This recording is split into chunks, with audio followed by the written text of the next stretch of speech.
we're looking at 156, and, they're pushing it back faster than we can push it forward, all right? And people, they promised us the world and deliver almost nothing. Now, given that Santa Clara County is going to have a lot more leverage than we're going to have because money talks and votes talk, I really try to look at this with the idea of what's in it for us. Where's our benefit? And the more I look at it, I go, I don't think anything's going to happen there. Any commercial business is going to be built off of 101 where it hits in Santa Clara County. That's my opinion. Knowing our history, we got millions of cars going up and down 156 and 25 right now. We don't have a thing out there to take a dime off them. Over on 101, we've done a lot of talk, but we don't have anything to take a nickel off them. So, we're going to put in 152, and I guess we'll wave at the trucks as they go by, whichever route they go on, and say, thank you for visiting. And the next thing you know, the Monterey Bay Air Pollution Control District, which I know Council Member Munzer is very familiar with, will be standing here next to that roadway with their little sampling things going, oh my God, the smog is really terrible down here. And we'll be saying, well, guess what? None of those trucks have originated here, and none of them are stopping here as a destination. So I'm all for it if we can get something out of it, and if the ratings justify wherever they justify. The question is, why don't we know it by now, and what's in it for us? Thank you for your time. Thank you for your comments. Any other members of the public wishing to address the board on this issue?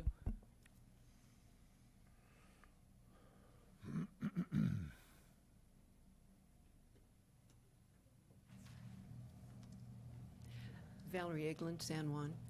Since I live right up above Highway 129 and 101, that intersection area, it was slated as one of those commercial hubs for San Benito County, along with the Bloomfield area, I believe, where the DMB development was scheduled some time back. And if there was a thought for a commercial development that would be like a large truck stop, something like that you would see over Pacheco Pass at the turnoff to before 99. Anyway, these kinds of trucking developments maybe would be a good commercial adventure for San Benito County to bring in a better economy. But somehow the traffic, if they're brought into San Benito County, they've got to figure out how they're going to widen 25 and support that, finance it. If they want some of that traffic to come off of 152, then San Benito County needs to see some money, some support that's going to take care of our problems. As Marty has said, what's in it for us? And I think there's no way we can have all that truck traffic going on to 25 without, and endangering our own commuters without their widening 25 for us at the same time. Thank you. Thank you for your comments. Okay, any other member of the public wishing to comment on this item? See none, I'll bring it back to the board. I want to make some additional comments, Mr. Chair, if I could. We really are not mentioning a southerly route. It's not in the equation here. We're not talking supporting one or the other. We're really talking more about opening it up to studies, suggestions, where it's going to benefit San Benito County the most. The score sheet has changed because there are different players. Now we have eliminated a total county that makes it totally different. And we have the new general plan. And the other thing that has changed tremendously since the beginning of this conversation is that little or no funding is now, an issue. So that's why we have to take a whole different look at this. And the high-speed rail is also part of the equation. So taking all of that into account, we have to look at it a little differently. So the 2008 resolution that was mentioned, that is related to the adoption of or the preferred route of the, was it the northerly route? Northerly route. Okay. Yeah, sometimes I can't remember what we do from one meeting to the next, let alone when I'm reading these minutes here and having, when I listen to the public speakers, it's starting to bring back memories. But I remember we took this issue up, was it 2011, 12? It was back in 11. And I believe the suggestion was to choose the southerly-most route, and we chose not to. We chose just to kind of keep it status quo, I believe. Well, we didn't take action. What happened is that we had taken action on the northernmost route. Right. But then we had conversation to change that. We never took any action. So we're taking action now. Okay. And the action is simply to not choose a route. Right. It's to just Keep options open. our options open. We have a whole different set of rules, so to speak. So I would imagine once these discussions, get further down the line, and there are routes to be discussed, they'll come back before this board. Absolutely. There's conversation already that there's going to be more outreach. I mean, really, we're almost starting all over. It's Right, unfortunate. right. Marty's right. We've been talking about this forever. But you know what? We're not the decision makers on this solely. I mean, we're almost not in. Or minor players. We're very minor players. So other people have the upper hand pretty much, which is the state of California, VTA, the Santa Clara County, and I believe the And I know- California Commission, Transportation. Now, the city of Hollister has a rep as well, correct? Yes. And so are they, now, is the city taking action as well? I do not know. I don't think the city ever crafted, I mean, to my knowledge, they never crafted a resolution because they weren't a player before. That is correct. So They were not. they don't have to overturn anything. 'cause- Okay. 'cause We they could weren't. ask the city Hollister to do a resolution. That's not a problem. Because I know that both members of City Hollister and COG support the idea. And so I'm willing to bet they come back to their board and ask for approval on a resolution. And Mr. Chair, unless you have a. Nope. Okay. To address some of the what's in it for us comments, one of the big things, I remember when you made a left-hand turn coming from Gilroy, making a left-hand turn, crossing the northbound lanes of 101 to get onto 25. The flyover, or whatever you want to call it, solved that problem for a few years.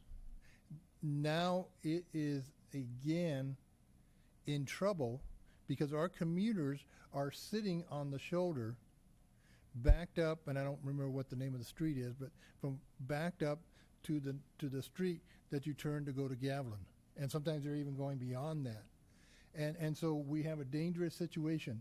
Working with VTA, they have designed a full-fledged interchange, which will create a lane separated from the 101 itself that will allow our commuters to get off 101 in a safe fashion. Additionally, where 152, if it was to realign or be aligned with 25 and 156, those would be 6-lane roads. So at least 6-lane roads. So our commuters will have, a larger road. The 152 traffic will have a larger road, and we just need to be able to have these conversations with our the other members of the mobility partnership from VTA and be a player and design the best road we can for our constituents. So, and that's all we're asking for at this point. Any further questions, comments? Okay. Board would like to make a decision? Or propose action? So I'll make the motion to adopt resolution amending resolution 2008-98 regarding the alignment of the proposed Highway 152 trade corridor. I second that motion. Okay, motion second. All those in favor? Aye. Aye. Opposed? Motion carries 4-0.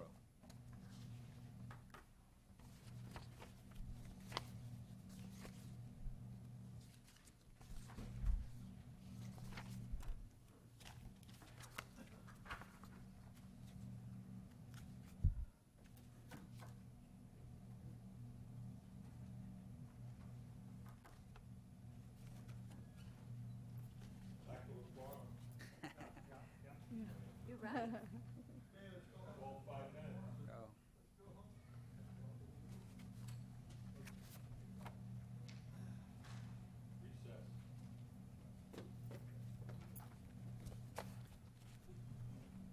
right, we've reestablished the quorum. We will move on to item 38 out of the County Administrative Office. This pertains to the Office of the County Road Commissioner. The county has different options as it pertains to the Road Commissioner, which is a position that's called out in statute and it's also specified in our county code. But we can either have an appointed Road Commissioner, which has a professional engineering license, registered civil engineer, or the county can transfer the duties to a Director of Transportation, which then can have professional staff serve under him. It appears from a research over the history of the county that we've done it both ways in the past. And at this point, the Office of the Road Commissioner is unoccupied due to the resignation of a prior individual that held that position. So this is brought to the board today for the board to determine whether or not it would like to abolish the position of the Road Commissioner and establish those duties under the county's Director of Transportation. So it's a two-part motion for the board today. The first one is adopting a resolution which was very similar to one that was located in the past that was approved in 1999. And subsequent to that, that resolution, which established the Public Works Director having the duties of the Director of Transportation, then we had gone back to a Road Commissioner by appointing one after that fact. So it's reestablishing the fact that the duties of the Road Commissioner would be held by the county's Director of Transportation, which is being served as the Resource Management Agency Director.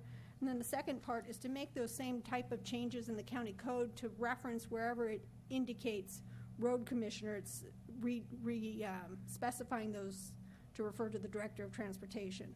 So I would like to read the title of the ordinance for the record. It's an ordinance of the County of San Benito adding a new Article 2A, County Director of Transportation, in Chapter 3.01 of Title 3 of the San Benito County Code. And then the second part of the what the board would need to do today is it needs to adopt, well, if it desires, it could adopt the resolution abolishing the Office of Road Commissioner and establishing the Office of County Director of Transportation. Also make a motion to accept the introduction, waive further reading of the ordinance, and continue the matter to September 13th, 2016.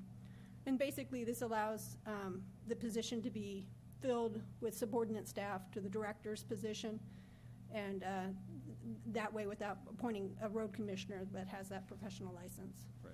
Well, thank you for that introduction, Barbara. Any questions from members of the board?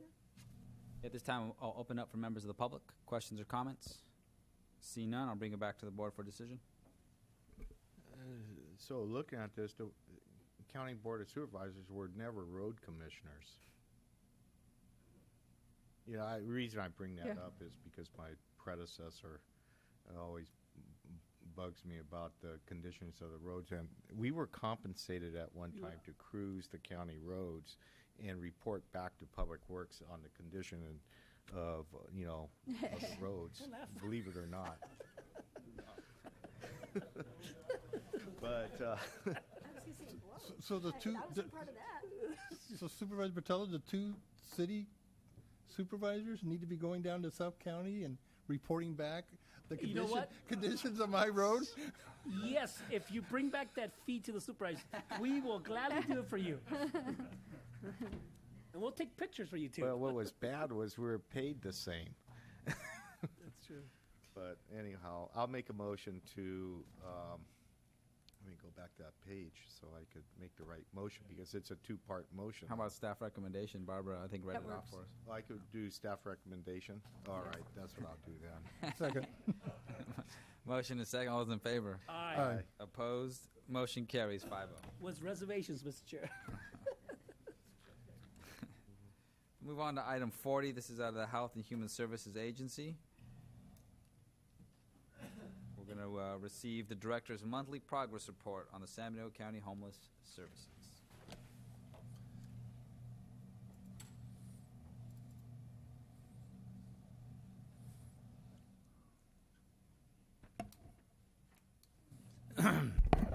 Good afternoon. We have a few things to update you on this month's report. One, again, we just kind of go over the basics every time. Is, we're trying to connect the community. We're trying to move forward with as much as possible a housing first kind of approach, and which has been proven to be a good approach. Again, I say to you, the state of Utah is the primary example in the country where they've taken a housing first approach and reduced their homeless population on the streets by 95%. This is an update on where we are in grants and things. We will be coming back to the board with a recommendation in about a month to open a warming shelter program out at the migrant camp again this winter, because the property on San Felipe Road won't be ready for use. We have been in discussion with the Farm Labor Association on that, and so we expect to come back and do that soon. The Hub Continuum of Care Grant application is moving forward. It looks like we're going to get funding from that. And then as far as the Community Services Center is concerned, as we reported last time, we've met all the requirements for the 2014 grant in order for funds to be released, which then makes us eligible to apply for a 2016 grant, and we are submitting that application. We have also submitted an application for emergency shelter grant funding. That's through the coalition, and it appears as if they're going to act favorably on that. We'll be sending a CMS pilot project application forward this week. That'll be $75,000 for a year for 3 years, and perhaps some more based upon some conversations I had yesterday. That'll be, all of these funds are earmarked to be used for operation of a homeless service center. And then we applied for a small grant called a HEAD grant, which is a grant from community banks for local social services and human services programs. We expect to hear back from that soon. Whole person care. We talked to you about whole person care for quite a while, and then we didn't submit an application when we got right up to the end of it, because there was just pieces that didn't come together for us. But now 19 counties submitted an application. There was a total of $300 million available statewide. Those 19 counties have applied for $200 million. It means the other counties didn't apply. So there's $100 million still left on the table. And it's expected that in the next few weeks they will announce a second round of funding. The state will. We met yesterday with the State Director of Department of Health and Human Service, Health Care Services, to discuss why the small counties didn't apply. It kind of came down to three things, okay? The application was pretty complex. It's pretty hard. The identifying non-federal funds for small counties was just, they were just a little overwhelmed by it. And then just the kind of program model that they wanted was probably beyond the expertise of many small counties. So we've been talking with the other small counties in the state about perhaps moving forward as kind of a group. And we had that discussion with the Director of Health Care Services yesterday. Not quite sure what form that would take, but the idea was if we could figure out a way to help small counties learn how to use this kind of program and learn how to use these kinds of funds, maybe we could do it together, not in any formal way, but just kind of trying to figure out how we can make that work for the small counties. Because the ones that didn't apply were basically the small counties. The smallest county that applied in the first round was Napa County. None of the small counties applied. So we got a very favorable reaction to that yesterday, and she has agreed to come and talk with the small counties at a meeting during the first week of September to see if we could figure out a way to kind of move forward together with all of us kind of trying to do something together. So we will see how that goes. Regardless of that, I believe that we will be able to submit an application on behalf of San Benito County for the second round because we were very close. The model that we were looking at kind of looked like this, and this is kind of the model that we would probably discuss with other small counties. The main idea being if we could have a common model across small counties, then we have a larger database from which to derive the outcomes and to see if it's actually working in small counties. So that's kind of the idea that we're approaching here. Economic development, we've met with Brent and his staff to have further discussions about a multi-stream recycling center. Got some very, very good information, particularly from the recycle gentleman. Gave us some very good ideas, so we're working on that. Again, on the list of things to look at in the future is a food processing center, food preparation and management center, the homeless services training center, which will be part of the San Felipe site. And then I added other community options. I had a conversation with a community member last week who actually put on the table an interesting option called a community therapy garden. So I've asked that person to come together tomorrow morning to meet with a group of us, including a representative from the CAO's office, to present that idea and see, if it makes any sense to everybody. So if we can have other options come forward out of the community, that would be terrific. So we're going to pursue that. Low-income housing development. They're still putting the pieces together on No Place Like Home. When that comes together, we should be in a position to be able to apply for some of that funding. It's $2 billion over 20 years, and 8% of that $2 billion has been set aside for small counties. $200 million of it has been set aside to kind of put together operations in counties. So we're working on that.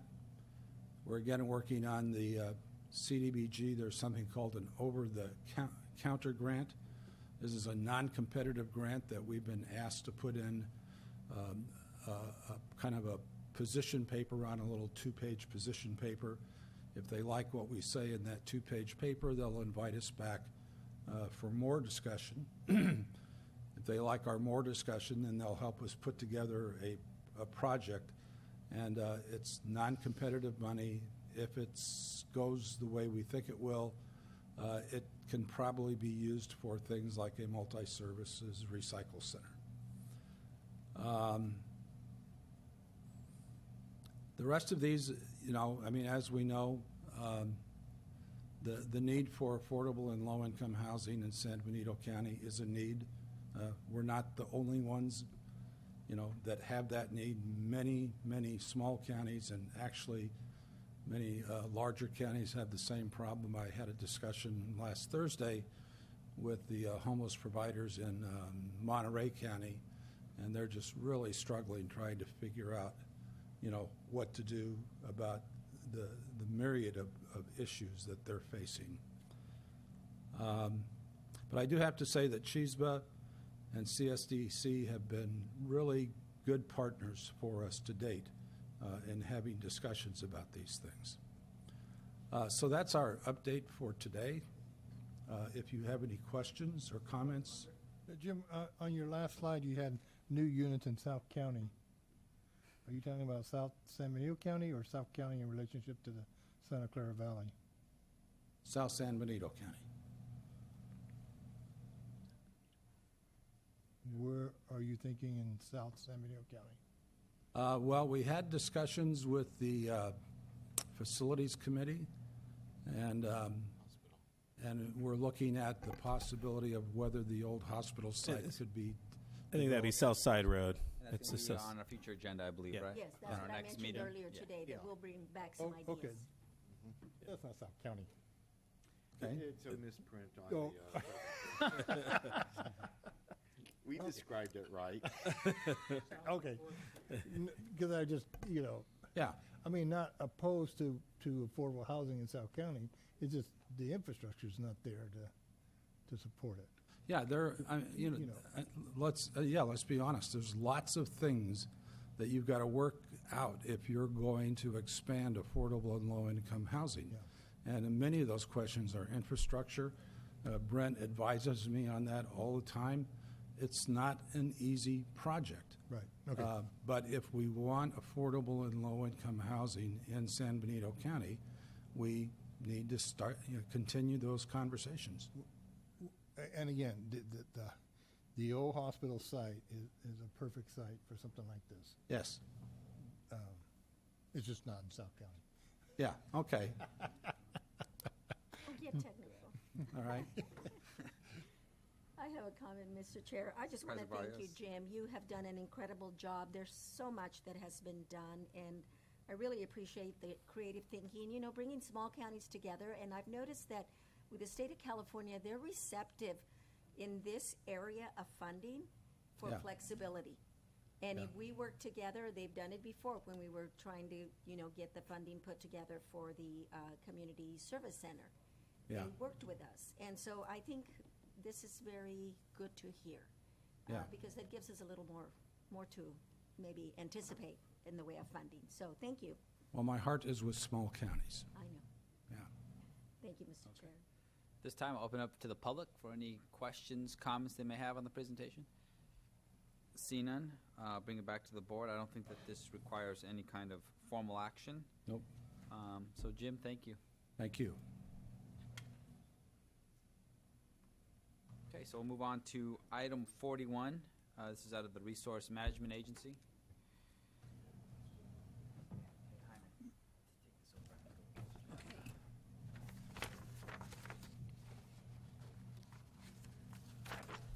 Barbara will present the heart of this, and I will tag on after her.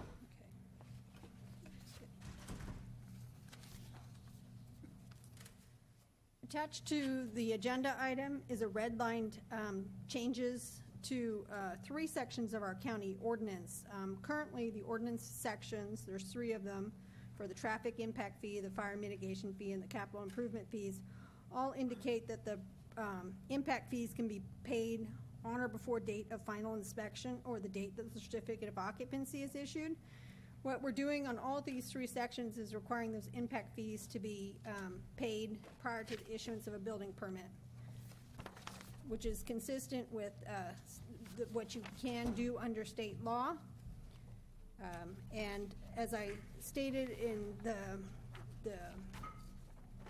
backup for the agenda item, state law specifically allows that the impact fees can be paid prior to the issuance of a building permit. And it also allows the county to go through a process to allow the fees to be paid later.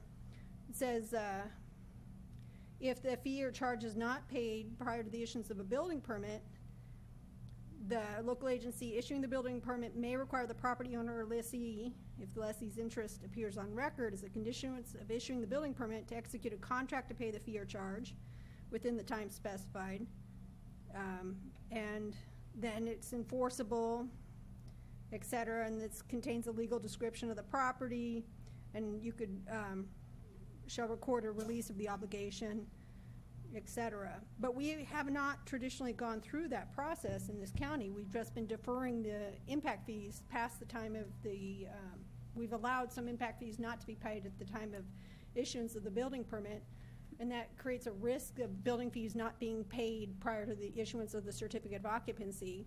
And if they're not paid at the time of certificate of occupancy, it's potentially possible for an owner to purchase the property and then find out that they have impact fees that are due on the property.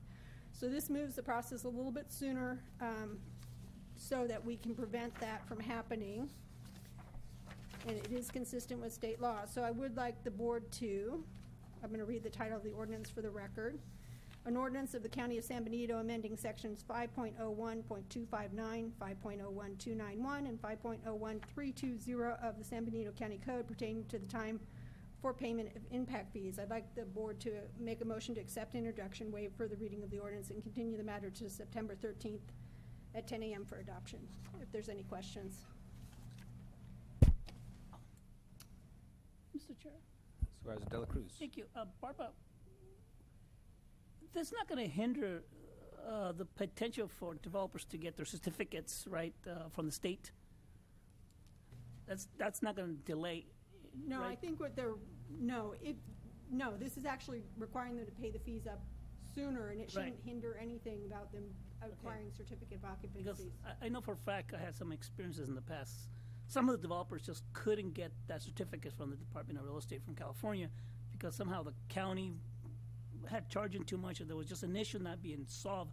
This has nothing to do with that, right? I don't think it has anything to do with that. Okay. I think that sometimes that's come up with subdivisions where they need to know how much is going to be due and payable so they can issue the white papers for development projects. But this one is not changing the amount of fee, and it's not it's just changing the time that the fee has to be paid. Okay, I'm going to put myself in the developer's feet right now and say, you hinder me from ability to, seek funding and financing. Time is important. It's going to cost me money. What's your argument to that comment? It's the same fee that has to be paid. We're not increasing the fee. I think I haven't done a survey of different departments, but it is allowable under state law, and I think a lot of agencies probably do collect it at the time of issuance of building permit. Okay. If we don't collect it at time of issuance of building permit, in order to protect ourselves and any future purchases of the property, we really need to go through a lot more elaborate process administratively to enter into contracts with each of the landowners that we defer the fee to, and we have not been doing that traditionally. So there's the real risk that either you won't collect the fees and or that the property could even be issued a certificate of occupancy or sold without those fees being collected because you're deferring it to the last possible minute Yeah. at the time of issuance. So we really need to move it for safety purposes and financial accountability is to move it up sooner so we make sure that we get those fees paid. I already thank you for good explanation, and I love it. It's just I already see it. Somebody called me already and asking me why you're doing this. Taking more money out of my pocket. I got to develop this project. I can Right, see it does come sooner. Thank you. I appreciate it. Well, Thank you. well, same money, different timing. That really is the issue. Let me just add a couple of facts to Barbara's presentation. This really is a substantial issue for the county. I estimate, my numbers are a little bit old, they're from the end of June, and they have actually increased. I estimate that we have about $1 million in outstanding impact fees across the permits that are active in my office. About 600,000 of that is active single-family homes. There's approximately 55 to 60 of them, and those impact fees are deferred to the certificate of occupancy. Barbara mentioned the potential for sale and occupancy of those homes. That has happened, and then the new owner came in and wanted to get a permit for, I don't know, an electrical outlet or something really minor, and she was hit with a $10,000 outstanding bill for occupancy fee.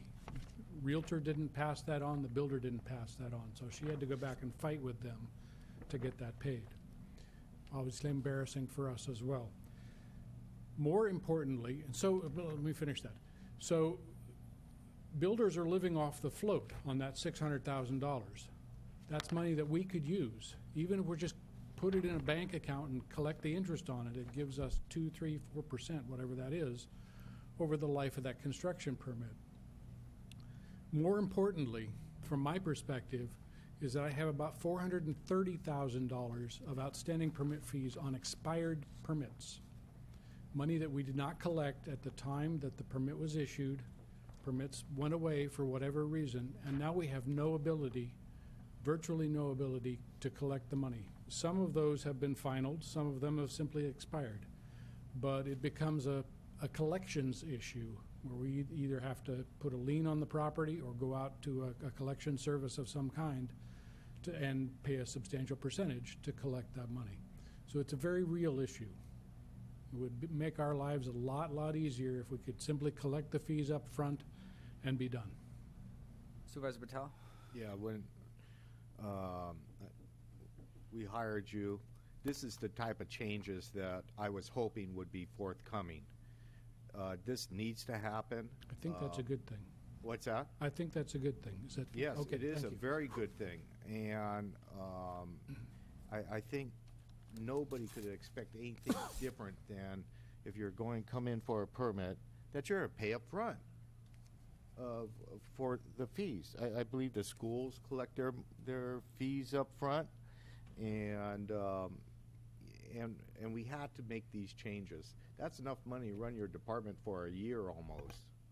And it would save us a lot of administrative work and scurrying around trying to figure out who has paid and who hasn't. It's just tough. It's really Thank hard. you very much for changing Sure. the policy, and it's very clear. Mr. Chair, Supervisor Dela Cruz? I'll wait till my fellow supervisor speak and then can I have? Okay, yeah, thank you. Thank you, Barrios? Mr. Chair. Brent, this would apply also to a, let's say, industry that comes in. They want to build a building for processing produce. Yes, And we have talked about getting an ordinance that would address that sort of request. So where we would give them incentives so that they could get it up and running, they could hire people, bring more money to the county. How does this address that?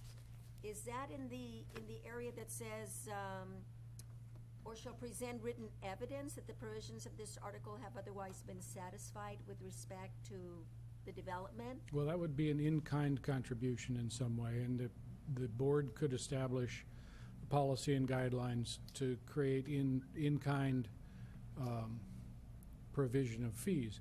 But right now, it's my understanding, correct me if you think I'm wrong, Barbara, that the deferral of fees applies only to residential projects under our code, only to residential projects. Well, I guess my point is that I really want us to, and we've talked about this since, early in the year, that I really want to look at that. And the reason for that is not to give anybody, a pass or give them anything free, but to encourage people to come to this community and create jobs and create more income for San Benito County. So is that something we're still moving forward with aside from what we're doing here? Because I think this is great.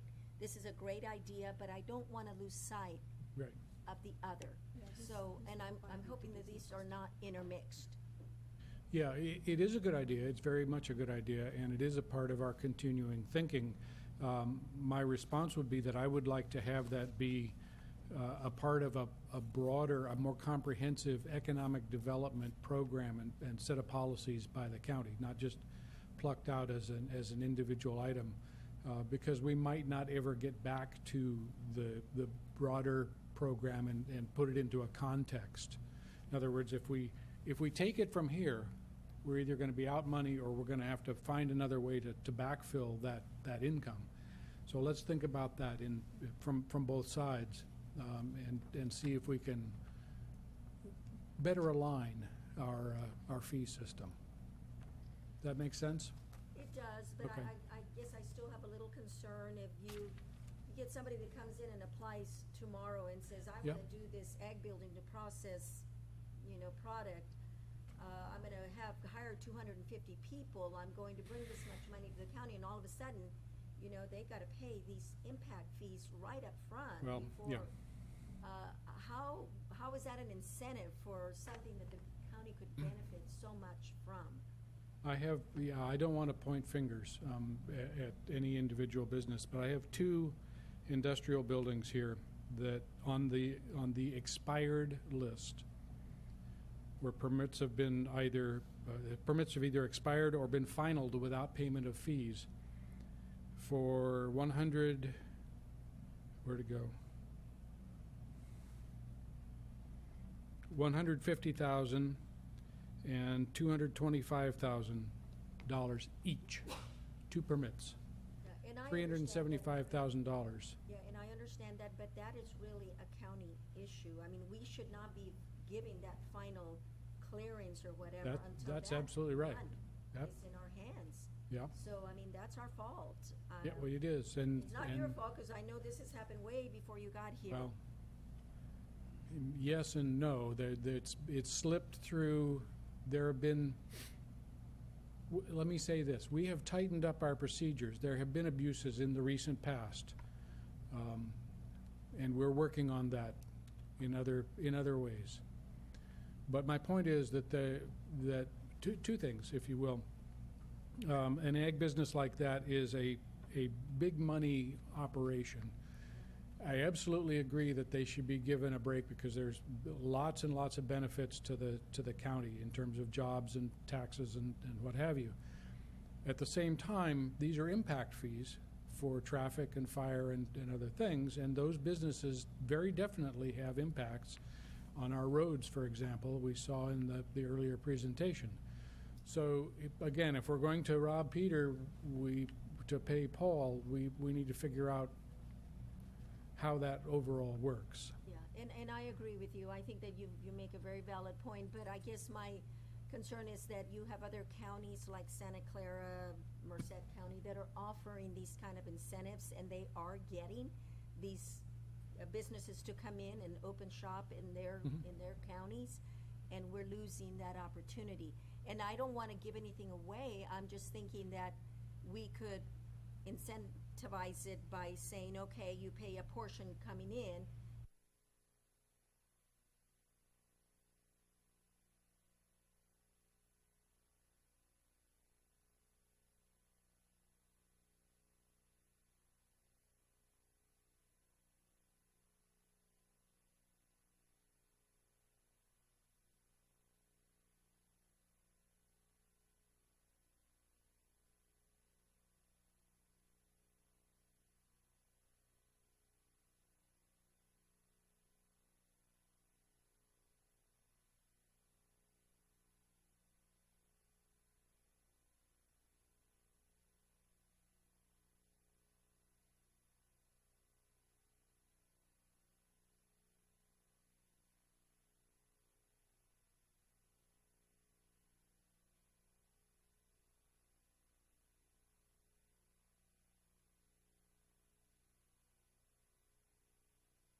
comments from my colleagues to approve the staff recommendation and accept the introduction of the ordinance of the county's San Bernardino sections that were stated by the staff, and continue the matter to September 13th at 10 a.m. for adoption. I will go ahead and second it, but I would just want to make a comment that I really want us to, and I know we're short-staffed, but that we make it a priority to work on the other ordinance that addresses those kinds of incentives to attract business. Yeah, and I think that's a fair point. I think there's models out there. And it's just going to require a little bit of research, and then try to take those models and apply it to our county and see how it works. Yeah. So that was, I second. Okay, we have a motion and a second. All in favor? Aye. Opposed? Motion carries 5-0. Moving on to item 42, Resource Management Agency. Oh, it's pulled? It's pulled? Missed that one, sorry. All right, looks like this is the final item of the day. Mr. Barnes, wrap it up. Number Yes, 43. sir. Good afternoon again. This is a good news story. Excuse me. We had talked in a variety of forums about recreating the shared position of a housing programs coordinator with the City of Hollister. The City of Hollister actually stepped up and sent us a job description and a draft agreement. The City Council went ahead and approved the job description and draft agreement last week, I guess it was, Monday. And the bottom line is that they're willing to hire and share with us a full-time housing programs coordinator. Our portion of that would be half of the base salary and half of the travel to and from training workshops. Not the workshops themselves, none of the benefits, workers' comp, or anything else, half of the base salary and the travel. I think it's a good deal. I think that we get a lot of bang for the buck out of this, and it's absolutely a staff position that we will put to a lot of use. Be happy to answer any questions you may have. Any questions from members of the board? Just a comment that, or I guess it's a question, but I thought I read it there, that we are going to participate in the hiring process. Yes, ma'am. We will have some representative there Yes. so that Mhm. the person will be qualified and approved by both the agencies. Okay. Supervisor Patel? Yes, I've been pushing for this since the recovery, and I'm very, very happy that we're going forward with this. We had this partnership before with the City of Hollister. They need it as bad as we need it, and we ought to be doing more collaborative efforts as far as addressing the affordable housing issue in our small community. And so I'm very, very pleased with this, and I'm sure you're going to get a lot of use from it, and implementation of the housing needs both for the City of Hollister and San Bernardino County. Actually, Mr. Chair, I have one question for my fellow Supervisor Patello, and that is the city of town or city of San Juan Bautista want to join in on this partnership? We'll You bring can them get in. a nickel out of them. We'll bring them in. They're a part of the community. Yeah, they are. Mr. Chairman, I failed to mention, and correct me if you think I'm wrong, I believe that I messed up the budget augmentation or something with this, so we'll have to come back. We have salary savings to pay for this, but I'll have to come back with a budget transfer or something that I don't understand yet. So. But in all honesty, to answer Supervisor De La Cruz, they're concerned about the availability of housing for all economic segments of our community as well. And some of their projects that they're trying to move forward at this point in time is, some rentals and smaller units. At this time, I'll open up to members of the public. Questions or comments? Item 43. Straight up, CAO. Yeah, I just wanted to give thanks to the city manager. I actually met with him. I had mentioned to the board that I'd be meeting with him a couple times, and he kind of took the bull by the horns and moved forward with this. I asked him to speak with Brent and to work with him on this, so the city took the initiative. I appreciate that. So seeing no comments from the public, I'll bring back to the board for decision. I'll move to approve the MOU between the county and the city of Hollister establishing the rights and responsibilities of parties in the recruitment, selection, and employment job duties, supervision of the city of Hollister's housing programs coordinator, and authorize the chair to sign the MOU. Okay, motion and second. All those in favor? Aye. Opposed? Motion carries 5-0. So that concludes our regular portion of the agenda. So we will reconvene into closed session.